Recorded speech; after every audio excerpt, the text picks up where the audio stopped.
now have ways and means to prevent the press from telling the truth because of the laws of libel and etc.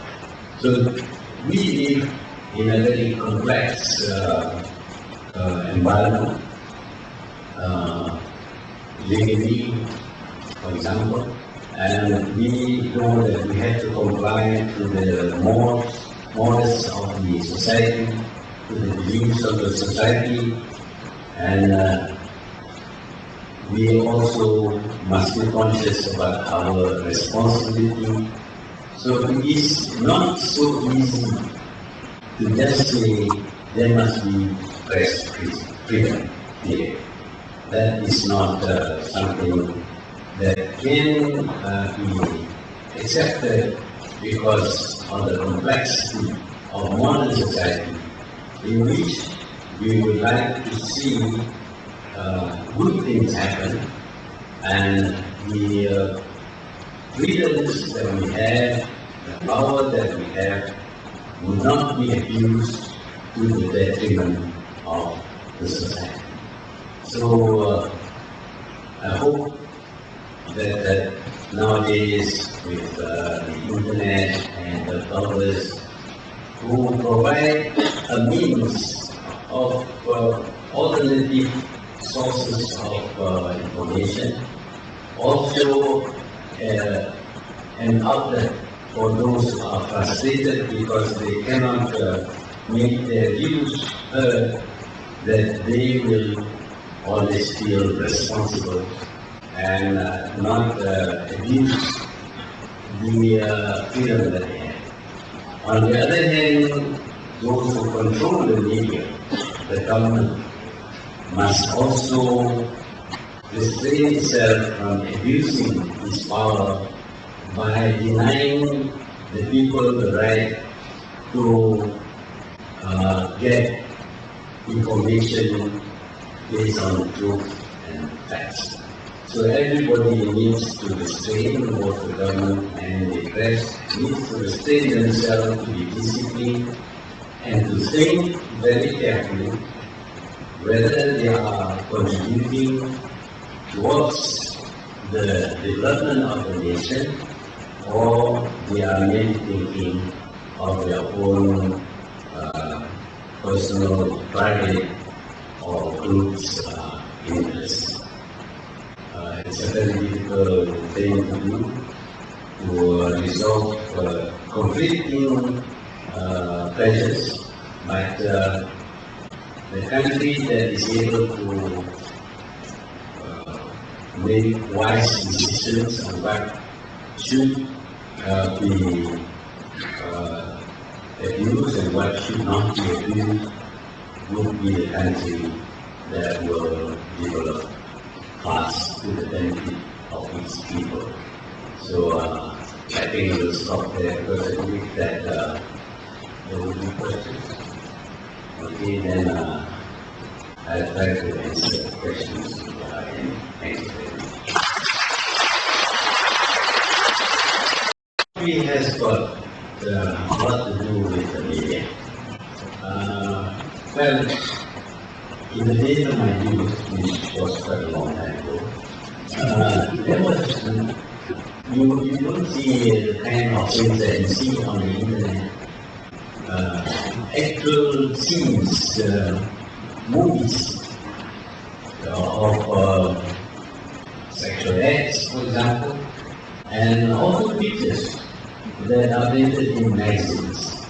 I mean those, I'm not talking about the Straits Times or the Star, or even any of the illustrations that may appear on the internet by bloggers. But there are explicit scenes which are not good for young people in particular. Of course, in Malaysia we tend to make conclusions without scientific study.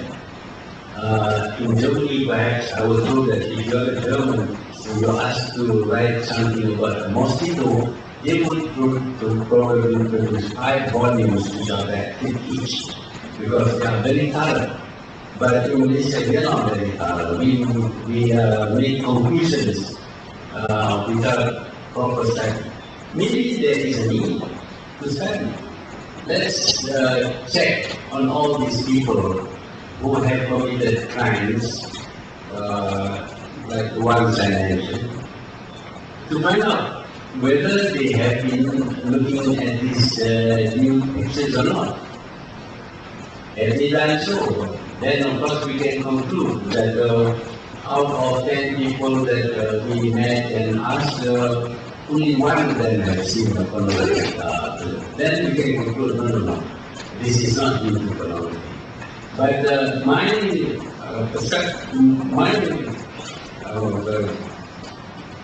from what I have seen, the proliferation of video, this and internet and all that seems to coincide with this rise in the crime involving rapes and the like.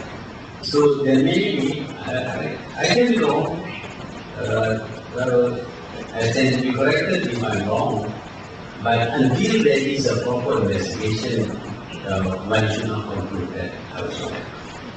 As much as I will not conclude that the speaker does not also. But when it comes to freedom of speech, I'm all for it. I'm not saying that just because of pornography, therefore you should curtail information about whether we bought an aeroplane or not.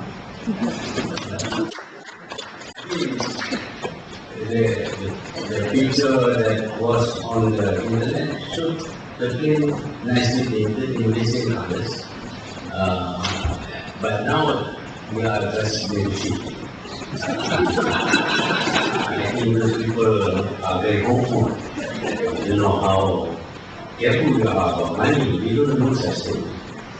We negotiate, but you can pay the plane first. So that is something else. It's not connected to pornography, but why can't we stop that part and allow for this very constructive information? We would like to hear that. You see, because we read one source only, it's not good. For example, the report today is that the index has gone up to 1,300 and something. We must be very rich. But some people are still saying they couldn't sell the silver. And see, so which one are you going to believe? And some people are saying that they have now to do business outside the country because they have more opportunities. But this is not important. This is great confidence because the index was very good and basic currency has added. So we do need the other people to analyze. Then I'm not against that. Just because I'm against pornography does not mean that I'm against democracy. I'm all for freedom of the press, but the press must be responsible. I don't see anything good at all coming from all these pornographic things that are to be found on the internet. They should be banned. And if the government uses some kind of software to ban these things, I'll be very happy with it. Although I think people, it's not easy to ban these things about sex. If you say anything concerning sex will not appear on TV, then sex, middle sex, and all the other places in people cannot be mentioned. So something must be a better software. Thank you.